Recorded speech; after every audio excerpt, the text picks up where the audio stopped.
ลามขาวผู้ยิ่งใหญ่เรื่องเล่านั้นเป็นจริงแล้วเรื่องราวของเราก็จะจบลงถ้าเราไม่รีบออกไปจากที่นี่เร็วตามมาแล้วตามมาติดแล้วเร็ว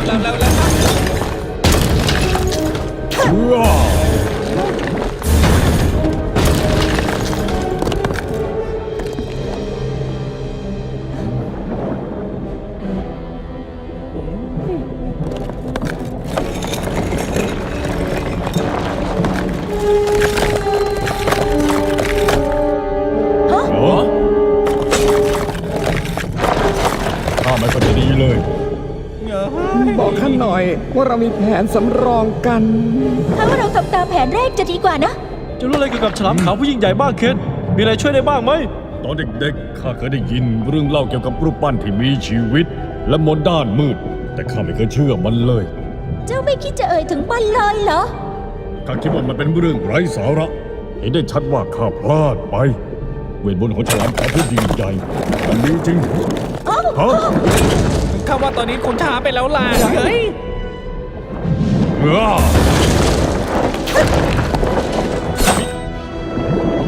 ถ้าหยุดเจ้ารูปปั้นพวกนี้ได้เราคงต้องหยุดฉลามขาวผู้ยิ่งใหญ่ก่อนมันมีทางเดียวเท่านั้น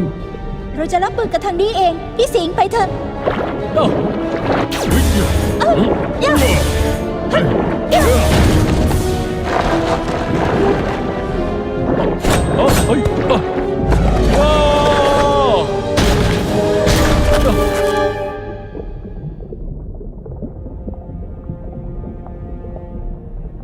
ขอโทษที่บุกเข้ามา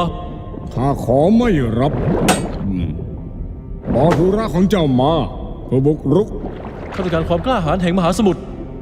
ชะตาของทั้งพื้นดินและมหาสมุทรขึ้นอยู่กับมันน่าสนใจ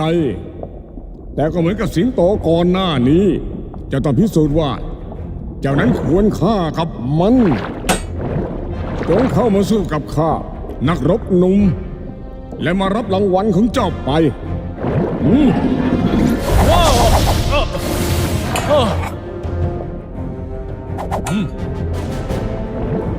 ข้าขอท้าเจ้า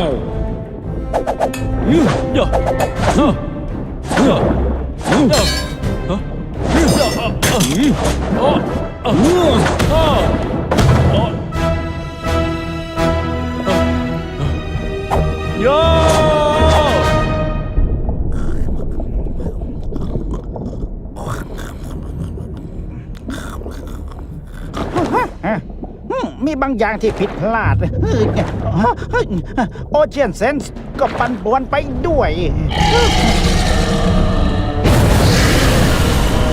ว้าว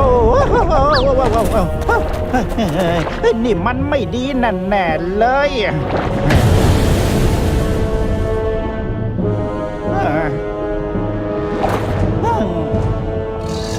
เวลาเงียบหมดลงอย่างเป็นทางการ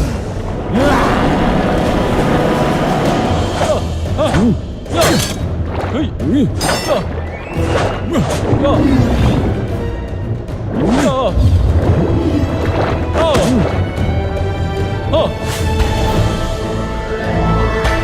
พลังสิงโต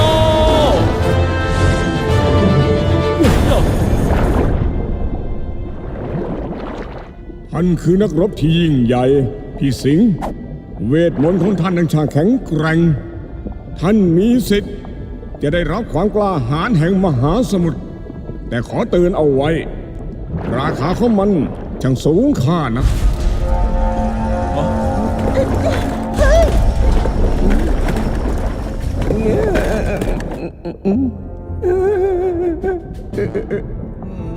จ่อยมันคืออะไรพี่สิงห์อะไรคือความกล้าหาญที่แท้จริงของท่านไม่ ท่านทำให้ข้าประทับใจพี่สิงห์ตอนนี้ถึงเวลาที่ข้าจะมอบความกล้าหาญแห่งมหาสมุทรให้แก่ท่านแล้วเพื่อนๆของข้าล่ะท่านต้องยอมสละพวกเขาสละพวกเขาเหรอข้าบอกท่านแล้วราคาของมันสูงค่านักข้าจะไม่มีวันแลกเพื่อนข้ากับอะไรทั้งนั้นพวกเขานั้นไร้ค่าเป็นภาระของท่าน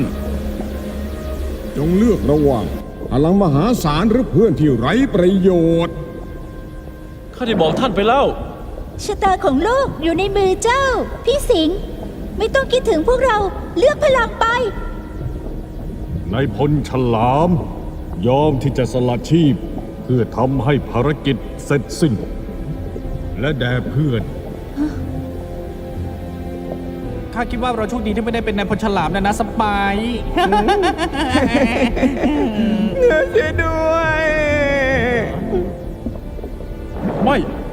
ทำไม่ได้เพื่อนข้าเพื่อได้พลังใดๆเพิ่มขึ้น นั่นมันไม่มีเกียรติ และความกล้าหาญใดๆในนั้น มันต้องมีทางอื่นสิ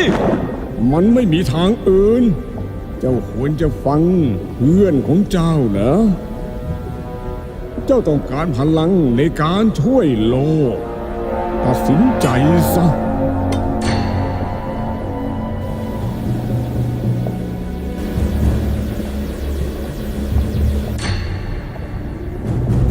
ถ้าเจ้ายังเลือกไม่ได้ ถ้าอย่างนั้นข้าจะเลือกให้เจ้าเองเลือก ย่า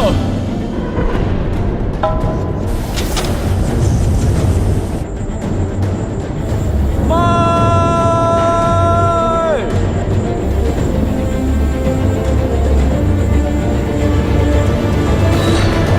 พี่สิงห์ ฮะเกิดอะไรขึ้น นี่ข้า นี่จบแล้วเหรอ ไม่จะยังมีชีวิตอยู่ และเพื่อนของท่านด้วย พักพวก พี่สิงห์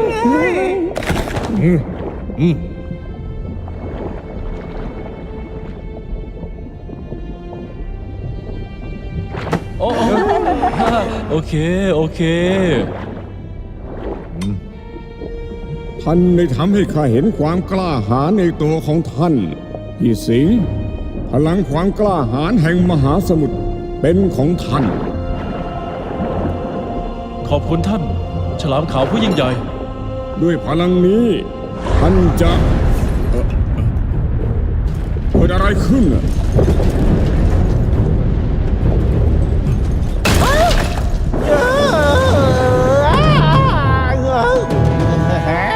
เมกัส ฮัลโหล เมกัส เกิดอะไรขึ้น ถ้านมาทำอะไรที่นี่ สู้กับเจ้านั่น ใหญ่ ไม่เห็นมีอะไรเลยอ่ะ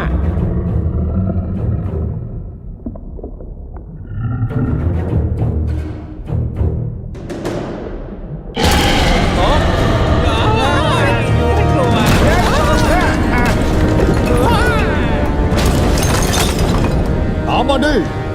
มาและสู้กับข้า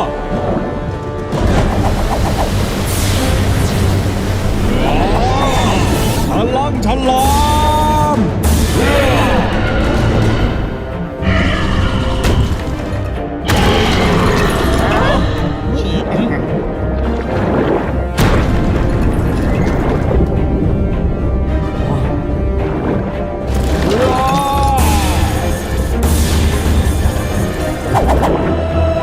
โอ้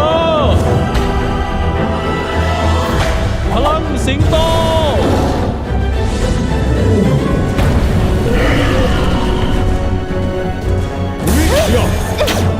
ฮ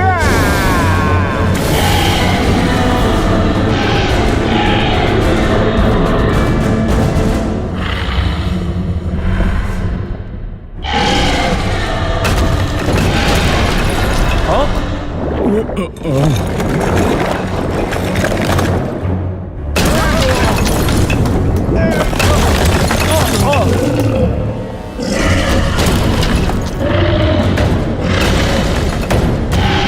กลับไปที่เรือซิมฟินิตข้าจะจัดการเจ้านี่เอง ไม่มีทาง พวกเราคือทีมเดียวกัน เราจะไม่ทิ้งกัน เราคือทีมเหรอ เอาล่ะพวกเรา ตามเข้ามา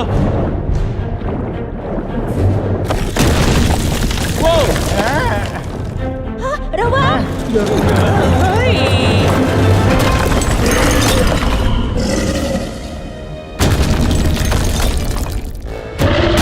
พ